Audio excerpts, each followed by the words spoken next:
des petits gestes pour respecter davantage l'environnement.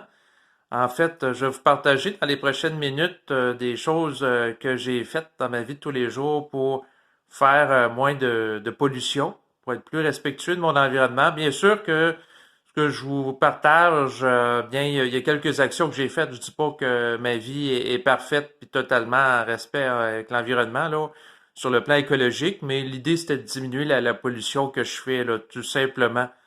Donc, c'est dans cette optique-là que j'ai décidé de faire un partage. En fait, j'ai écouté là, sur YouTube récemment, c'est un documentaire, en fait, qui s'intitule L'hypocrisie du plastique par rapport à une série qui a été faite. Elle s'appelle Le vice de fabrication.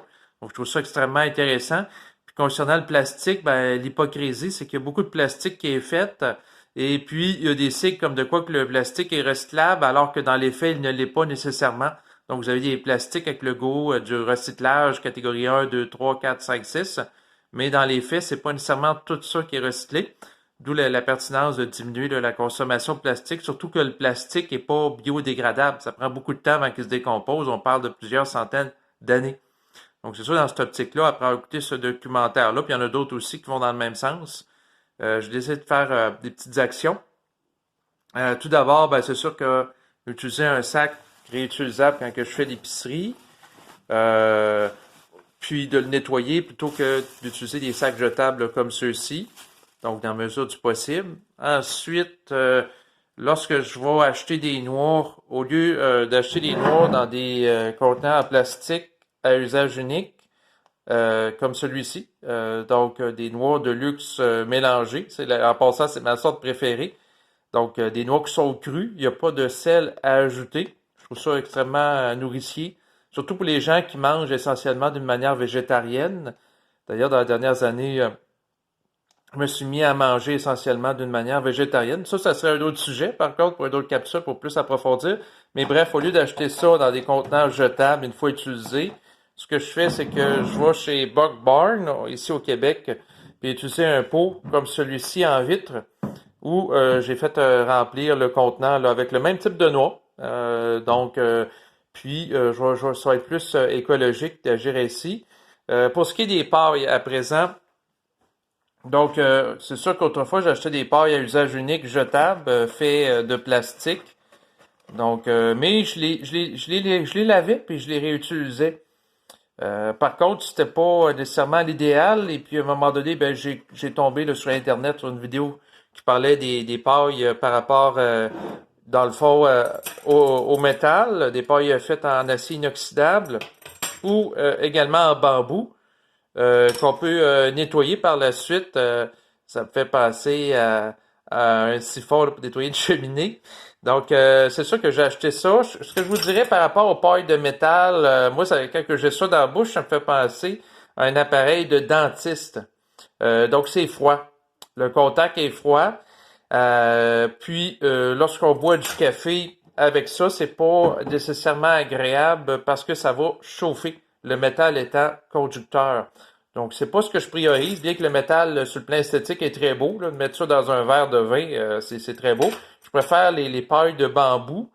Dans le fond, c'est ce qui est, entre autres, ici, là, est utilisé là, pour, mettons, avec la tasse de café.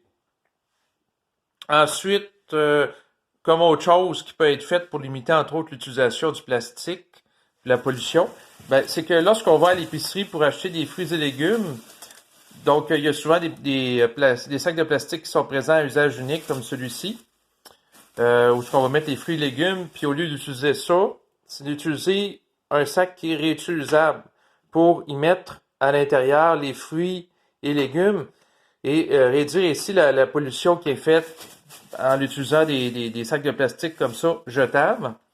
Par la suite, bien entendu, il y a l'utilisation d'une bouteille d'eau réutilisable à plusieurs usages au lieu que d'utiliser une bouteille d'eau faite de plastique à usage unique.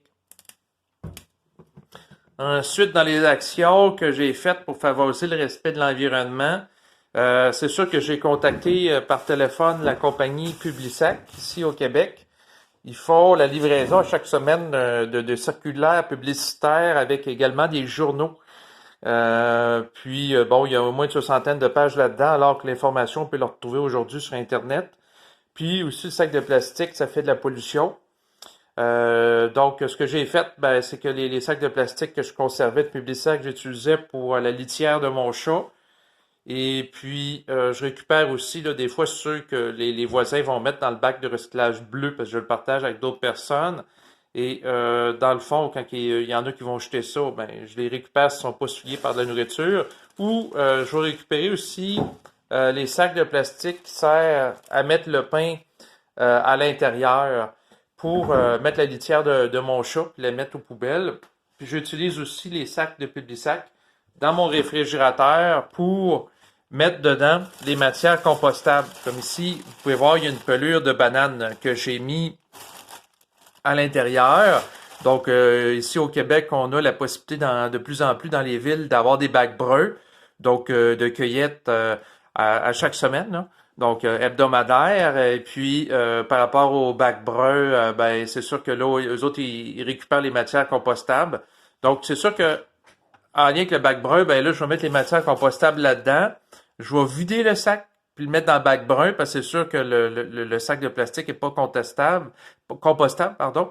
Puis, par rapport au sac de plastique, s'il est pas magané, parce que des fois, ils vont perforer, s'il est trop magané, je suis obligé de le mettre dans les poubelles, mais s'il est pas trop magané, à ce moment-là, ce que je vais faire, c'est que je vais réutiliser pour mettre des éléments à composter dans mon congélateur. Pourquoi que je mets ça ici dans le congélateur au froid, au lieu de le mettre dans la poubelle ou dans un bac à l'extérieur, en fait dans ma cuisine, là, mais à l'air libre, pour la simple et unique raison que lorsque c'est l'été, il y a tendance à avoir des insectes qui vont aller dans les matières compostables, comme par exemple des pêches, c'est sucré.